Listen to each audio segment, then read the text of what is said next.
John the Baptist is in prison while he's awaiting his execution. In Matthew 11, verses 2 and 3, we read, "Now, when John, while imprisoned, heard of the works of Christ, he sent word by his disciples and said to him, 'Are you the expected one, or shall we look for someone else?'" Not too long ago, I would have been very critical of John. "John, what's the matter with you? You should know better than anyone the answer to that question. You leaped in your mother's womb when your mother greeted Mary. You were commissioned to be his messenger to prepare the way for him. You called him the Lamb of God who takes away the sin of the world. You baptized Jesus, and you saw the Spirit descending on him in the form of a dove, and you heard the Father say, 'This is my beloved Son.' And you yourself said, 'He must increase, but I must decrease.' And now you're doubting all that? Come on, John, what's got into you?"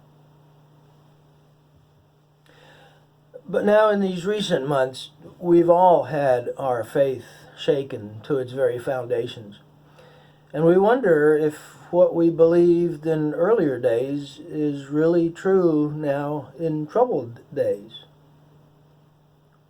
Do you remember how Jesus responded to John? Did he scold him like I would have?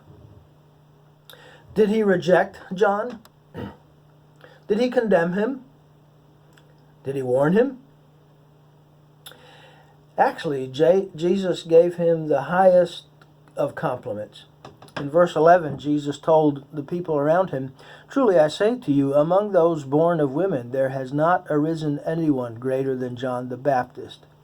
Really? Greater than Abraham, Moses, David, all the other heroes of the Old Testament. None greater than John the Baptist.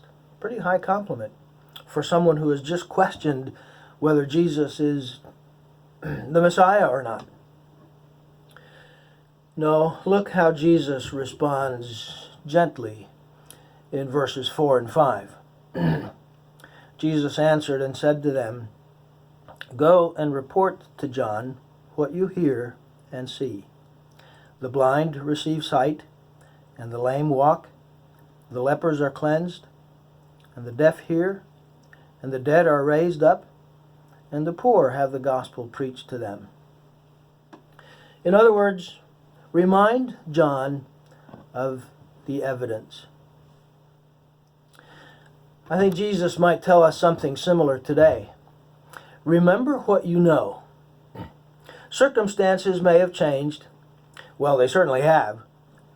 But God has not. Look at the evidence.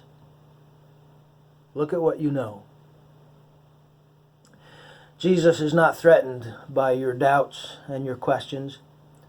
They at least show that you're thinking. But think about what you know.